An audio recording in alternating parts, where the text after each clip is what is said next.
barisan demi membela agama dalam negara. Yang kedua, jangan pernah berikan ruang kepada kelompok fundamentalis di media-media resmi mainstream tingkat nasional. Yang ketiga, yaitu jangan pernah memberitakan segala kebaikan sebesar apapun yang dilakukan oleh kelompok fundamentalis. Yang berikutnya, setiap kesalahan sekecil apapun yang dilakukan oleh kelompok fundamentalis harus diviralkan, harus disebarluaskan, dan harus diulang-ulang. Nah, supaya itu melekat di hati masyarakat bahwa mereka adalah orang-orang yang tidak layak untuk diberikan tempat di kita punya negeri atau di negeri Islam. Nah, kemudian nggak sampai di situ, kelompok fundamentalis yang manapun jangan pernah sebut mereka dengan rentetan gelar-gelar akademik mereka. Nggak boleh.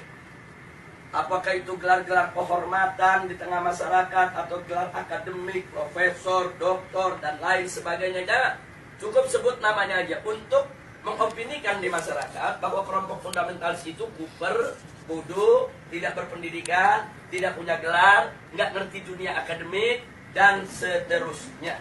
Jadi cukup sebut nama mereka, tidak perlu diberikan embel-embel yang lainnya. Nah, kemudian nggak sampai di situ. Jadi masih banyak lagi yang mereka lakukan. Apa yang kita alami saat ini di kita punya negeri.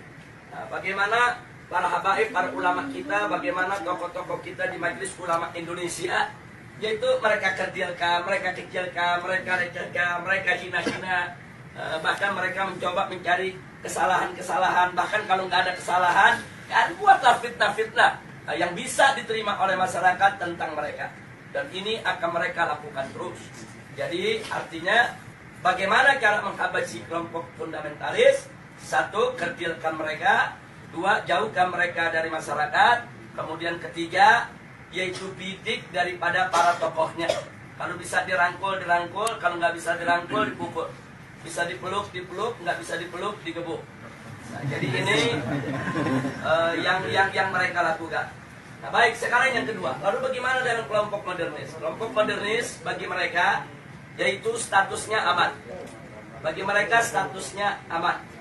Nah, aman, statusnya aman, sehingga perlu diberikan ruang. Diberikan ruang publik, diberikan ruang media, diberikan ruang dalam sistem pemerintahan, perlu didengar suaranya. Dan kalau ada dari mereka yaitu punya kesalahan, tutup itu kesalahan, jangan diviralkan. Kalau mereka melakukan kebaikan, sekecil apapun kebaikan, maka itu harus diviralkan dan harus disebarluaskan. Dan penyebutan nama mereka harus lengkap dengan segala macam rentetan gelarnya, gelar kehormatannya, dan seterusnya, dan seterusnya. Jadi posisi mereka dianggap aman.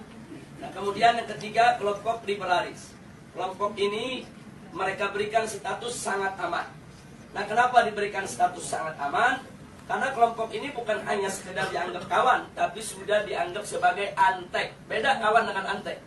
Kalau modernis itu masih kawan barat, tapi kalau sudah liberalis itu antek barat. Nah, jadi mereka sudah tidak ada nilai kritis sama sekali. Nah, tapi justru kelompok ini yang mereka besarkan. Kelompok ini harus dibesarkan di seluruh negeri-negeri Islam. Jadi bagaimana caranya kelompok ini bisa berkembang? Berikan ruang, berikan finansial, berikan tempat, berikan kesempatan di media, di TV, di radio, di surat kabar, dan lain sebagainya. Kemudian pendapat-pendapat mereka viralkan, seolah-olah itu merupakan pendapat daripada masyarakat Islam internasional, dan seterusnya. Dan libatkan mereka, undang mereka kalau ada konferensi internasional di mana saja, untuk lebih memantapkan posisi mereka di tengah masyarakat. Dan kalau mereka punya kejelekan, sejelek apapun, sebesar apapun, yaitu supaya disembunyikan. Jadi jangan kaget kalau tokoh-tokoh liberal di Indonesia ada di antara mereka yang menghamili sekretarisnya, yang memperkosa pegawainya, tidak pernah muncul di media. Jadi semua harus ditutup, tidak boleh. Tapi kalau mereka melakukan kebaikan sekecil apapun, maka kebaikan itu harus terus, yaitu dieksplorasi, untuk kemudian diviralkan, disebarluaskan ke mana-mana.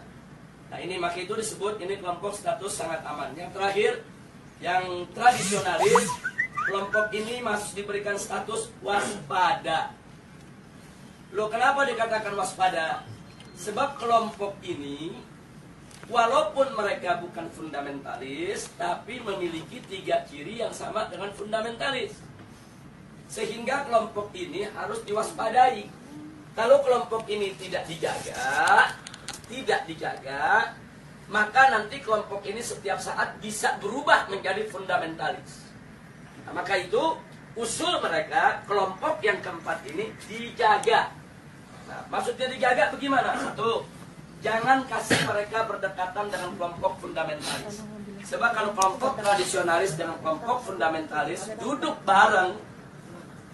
bareng satu meja, satu kursi, mereka diskusi, maka kelompok tradisionalis berpotensi besar untuk berubah menjadi fundamentalis.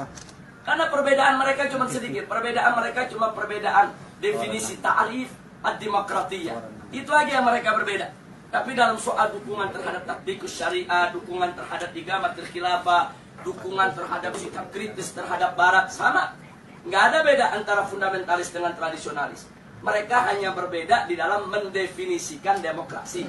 Yang satu mendefinisikan ya demokrasi bertentangan dengan hukum Allah sehingga harus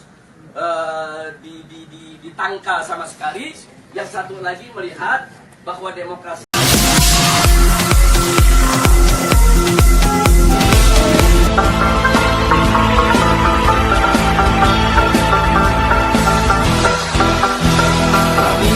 satu dari satu dua akan selalu datang mengawal fatwa ulama.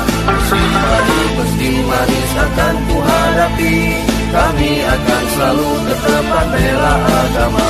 Marilah kita rapatkan barisan demi membela agama. Hasbi Rabbi Jallallah, ma fi qalbi illallah.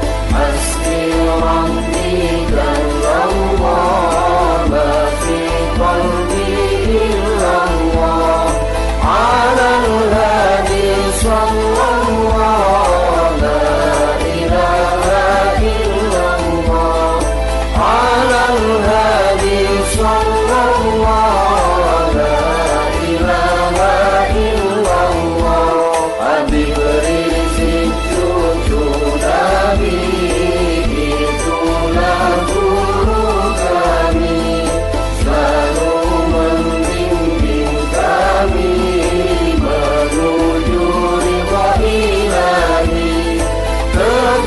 dan pemberani membela agama Nabi, menjunjung toleransi, menjaga NKRI. Habib Rizik,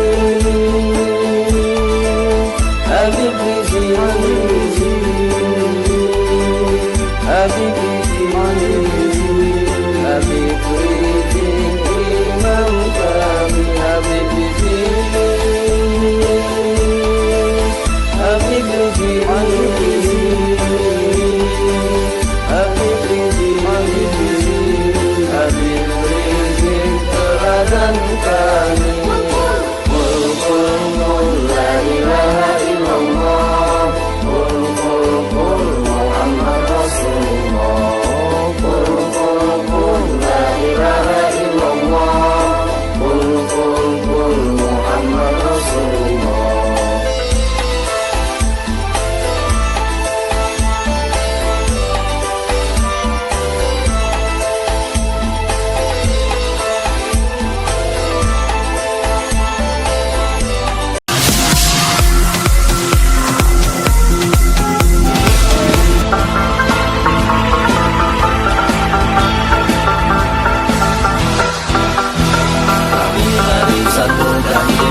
Satu dua akan selalu datang mengawal fatwa ulama.